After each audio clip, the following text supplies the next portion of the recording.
Hello friends, welcome to dual tech. இன்றைக்கி நம்ம எந்த ப்ராடக்ட் பற்றி பார்க்க போகிறோம்னா, போட்டில் ரிலீஸ் பண்ணியிருக்க ஏர்டோப்ஸ் 141 ப்ரோ பற்றி பார்க்க போகிறோம். இப்போ நம்ம இந்த வீடியோக்குள்ளே உள்ளே போகிறதுக்கு முன்னாடி நம்ம சேனலை சப்ஸ்கிரைப் பண்ணாதவங்க சப்ஸ்கிரைப் பண்ணிக்கோங்க.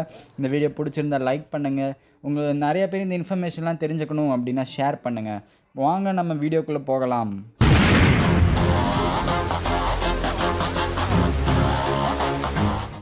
ஓகே கைஸ், இப்போ நம்ம இந்த பாக்ஸை பார்க்கலாம்.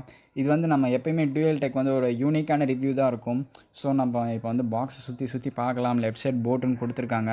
இப்போ நம்ம பாக்ஸ் ஓப்பன் பண்ணுறதுக்கு முன்னாடி ஃப்ரண்ட்டில் என்ன கொடுத்துருக்காங்கன்னு ஒரு ஏர்டோப்போட பிக் கொடுத்துருக்காங்க. அது கொஞ்சம் நீட்டாக இருக்குது. இந்த வாட்டி பாக்ஸ் கொஞ்சம் வித்தியாசமான ஒரு லே அவுட்டில் கொடுத்துருக்காங்க. இப்போ நமக்கு பாக்ஸில் பேக் சைட் பார்த்திங்கன்னா ஒரு சில டீட்டெயில்ஸ்லாம் கொடுத்துருக்காங்க. நம்ம எல்லாம் உள்ளே போக பார்க்கலாம். இப்போ பாக்ஸ் பின்பக்கம் பார்த்தோம்னா ஒரு சில அதே மாதிரி ஒரு இம்பார்ட்டன்ட் கீ ஃபீச்சர்ஸ் கொடுத்துருக்காங்க. ஃப்ரண்ட்டில் பார்த்தீங்கன்னா கீ ஃபீச்சர்ஸு, நம்ம பின்னாடி இருக்கிறதும் கீ ஃபீச்சர்ஸ் தான் சொல்லணும். ஸோ ரெண்டுக்கும் வித்தியாசம் காட்டணுன்றதுக்காண்டி கொஞ்சம் வித்தியாசமாக சொல்லியிருக்கேன். இப்போது ரைட் சைடு பார்த்தீங்கன்னா சவுண்ட் தட் மேட்டர்ஸ் அப்படின்னு சொல்லிட்டு ஒரு இது கொடுத்துருக்காங்க. ஸோ நம்ம இப்போ வந்து லெஃப்ட் சைடு பார்த்தோன்னா போட்டுன்னு சொல்லிட்டு கொடுத்துருக்காங்க. நம்ம இப்போ ஓப்பன் பண்ணலாம். இப்போல்லாம் ஓப்பன் பண்ணிடுவோம். இப்போது போட்டுன்னு சைடில் கொடுத்துருக்காங்க லெஃப்ட்டில். இப்போ நமக்கு பார்த்தீங்கன்னா ஒரு ஏர்டோப் கொடுத்துருக்காங்க. நீட்டாக இருக்குது, ஒரு ஓவல் ஷேப்பில் இருக்குது. இப்போது நம்ம பாக்ஸ்லேருந்து இந்த ஏர்டோப்பு அந்த பாக்ஸ் எல்லாத்தையும் வெளியே எடுக்கலாம். இப்போ பாக்ஸ் எடுத்து வெளியே போட்டு தெர்மாக்கோல் எடுத்து வெளியே போட்டுடலாம். போட் இதான் நமக்கு கொடுத்துருக்க இயர்ஃபோனு. மேலே பார்த்தீங்கன்னா ஒரு மாதிரி ட்ரான்ஸ்லூசண்ட்டாக கொடுத்துருக்காங்க. ஸோ அது ஒரு டிஃப்ரெண்ட்டான யூனிக் டிசைன் மாதிரி தெரியுது.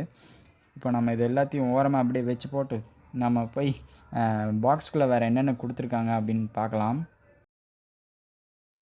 அப்படி என்ன நமக்கு பாக்ஸில் வித்தியாசமாக கொடுக்க போகிறானுங்க? கொடுத்த அதே 5-6 பொருள் தான் வரப்போகுது. என்ன வாரண்ட்டி கார்டு வரும், ஒரு யூசர் மேனுவலு, அப்புறம் ஒரு பெரிய பத்திரிக்கை மாதிரி ஒன்று வச்சுருப்பானுங்க, அது ஒன்று வரும். நமக்கு எல்லாம் நம்ம படிக்காத விஷயத்தையே தருவானுங்க. இதெல்லாம் அவங்களுக்கு வேஸ்ட் மாதிரி தெரியாது. நம்ம ஃபோனில் இருக்கிறத இந்த பேட்டரியை குறைச்சா தான் வேஸ்ட்டும்பானுங்க. இதெல்லாம் அவங்க பேப்பர் வேஸ்ட்டுன்னு சொல்ல மாட்டானுங்க. அப்படியே அள்ளி போடுறானுங்க. இதெல்லாம் யாருங்க படிக்கிறா? சரி விடுங்க, நம்ம வீடியோவை பார்க்கலாம். யூசர் மேனுவல் ஒன்று கொடுத்துருக்காங்க.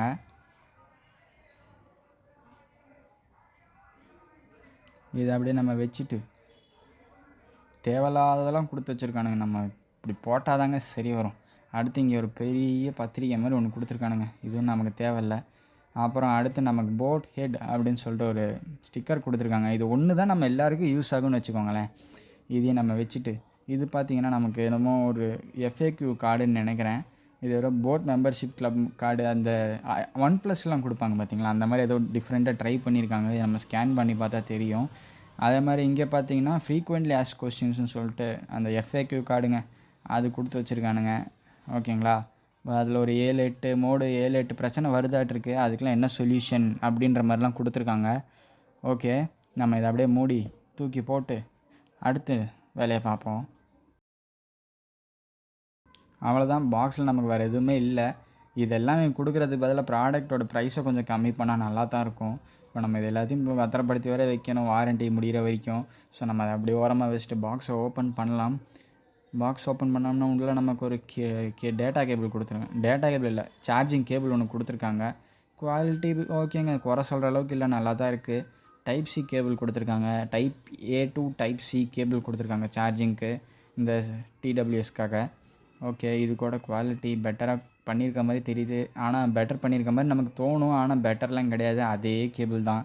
லாட்டாக வாங்கி வச்சுருப்பானுங்க, நமக்கு சிங்கிளாக தள்ளி விட்ருவானுங்க. ஓகே, நம்ம இந்த கேபிள் அப்படிக்கா ஓரமாக வச்சுட்டு பாக்ஸில் வேறு என்ன இருக்குதுன்னு பார்த்தோம்னா வேறு எதுவும் இல்லை. இயர் டிப்ஸ் கூட இந்த வாட்டி எக்ஸ்ட்ரா கிடையாது. ஸோ நம்ம பாக்ஸு முடிஞ்சு இப்போ நம்ம TWSக்கு வருவோம். இதுதான் நம்ம அந்த போட் ஏர்டோப்ஸ் 141 ப்ரோ. இப்போ பார்த்தீங்கன்னா மேலே ட்ரான்ஸ்லூசண்ட்டாக ஒரு கேப் கொடுத்துருக்காங்க. அப்புறம் இதுதான் நமக்கு TWS. இதில் நமக்கு இயர் டிப்ஸ் ஏன் இல்லைன்னா, இது வந்து ஒரு பிளாஸ்டிக் பாடி. நம்ம இயர் டிப்ஸ்லாம் கூட நம்ம அந்த காதில் வைக்கிறது கூட ஃபுல்லாக பிளாஸ்டிக் தான். என்ன நமக்கு காதில் வைக்கிறதுக்கு இது பிடிக்காது. அதே மாதிரி ஒரு சிலருக்கு இந்த மாதிரி பிளாஸ்டிக் இருந்தால் தான் பிடிக்கும். எனக்கு அந்த இயர் டிப்ஸ் காதலெலாம் ஒரு சிலர் நிற்காதுன்னு சொல்லுவாங்க. அவங்கள மாதிரி ஆட்களுக்கு இந்த மாதிரி TWS தான் கரெக்டாக வரும். ஆனால் எனக்கு பர்சனலாக இந்த மாடல் எனக்கு பர்சனலாக இந்த மாதிரி டிசைன் பிடிக்காது. ஏன்னா நமக்கு அந்த இயர் டிப்ஸ் இருந்தால் நமக்கு அந்த நாய்ஸ் கேன்சலேஷனு அந்த மாதிரி ஒரு நிறையா ஃபீச்சர்ஸ்லாம் நமக்கு கிடைக்கும். ஆனாலும் இதில் ஓரளவுக்கு டீசெண்டாக கொடுத்துருக்காங்கங்க. நாய்ஸ் கேன்சல் ஆகுது. ஆனால் அது நாய்ஸ் கேன்சலேஷன்லாம் கிடையாது. நம்ம இயர்ஃபோன் மாட்டினா காது கொஞ்சம் அடைச்ச மாதிரி இருக்கும்ல, அதுதாங்க. ஓகே, ஓரளவுக்கு டீசெண்டாக இருக்குது ஆடியோ குவாலிட்டி. அப்புறம் இதில் பேஸு அதெல்லாம் பார்த்திங்கன்னா, நம்ம ஒரு நாய்ஸியான இடத்துலலாம் இருந்தோம்னா நமக்கு பேஸெல்லாம் அந்தளவுக்கு ஃபீல் பண்ண முடியாது. இந்த பஸ்ஸில் ட்ராவல் பண்ணுறப்போ, ட்ரெயினில் ட்ராவல் பண்ணுறப்போ, ட்ராவலிங்லாம் யூஸ் பண்ணுறப்போ நமக்கு அந்த பேஸ் மியூசிக்லாம் நம்மளால் ஈஸியாக ஃபீல் பண்ண முடியாது. ஸோ குவாலிட்டி நமக்கு அந்த மாதிரி தான் இருக்குது. குவாலிட்டின்னு கிடையாது, நமக்கு அந்த காதில் வைக்கிற இடம், அந்த இயர் டிப்பு பார்த்திங்கன்னா அந்த மாதிரி கொடுத்துருக்காங்க. ஸோ அதனால் அதை நம்ம எதுவும் ஸ்பீக்கரை நம்ம குறை சொல்ல முடியாது. ஏன்னா நமக்கு அந்த டிசைன் தான் நமக்கு அந்த மாதிரி பிரச்சனை பண்ணுறது. அண்ட் அதே மாதிரி நம்ம பார்த்தோம்னா, இந்த ஏர்டோப்பில் பார்த்தோம்னா நமக்கு எல்லா ஏர்டோப்லேயும் அவங்க double light, triple light, 4 light அந்த மாதிரி கொடுப்பாங்க. ஸோ அதை வச்சு நம்ம எவ்வளோ சார்ஜ் இருக்குன்னு தெரிஞ்சுக்கலாம். இதில் சிங்கிள் லைட் தான் கொடுத்துருக்காங்க. ஸோ அதை வச்சு நம்ம ஈஸியாக சார்ஜ் தெரிஞ்சுக்கிற மாதிரி ஒரு ஆப்ஷன் கொடுத்துருக்காங்க. ஓகே ஃப்ரெண்ட்ஸ், நம்ம இப்போ இந்த வீடியோவை முடிச்சுக்கலாம். இந்த வீடியோவில் வேறு எதுக்கும் அந்த ஏர்டோப்பை பற்றி சொல்கிற அளவுக்கு பெருசாக இல்லை. நம்ம இப்போ இந்த வீடியோ முடிச்சுக்கலாம். இந்த வீடியோவில் ஏதாவது மிஸ் பண்ணியிருந்தோம்னா கமெண்ட்ஸில் சொல்லுங்கள், நாங்கள் ரிப்ளை பண்ணுறோம். இந்த வீடியோ முடிச்சுக்கலாம். தேங்க்யூ.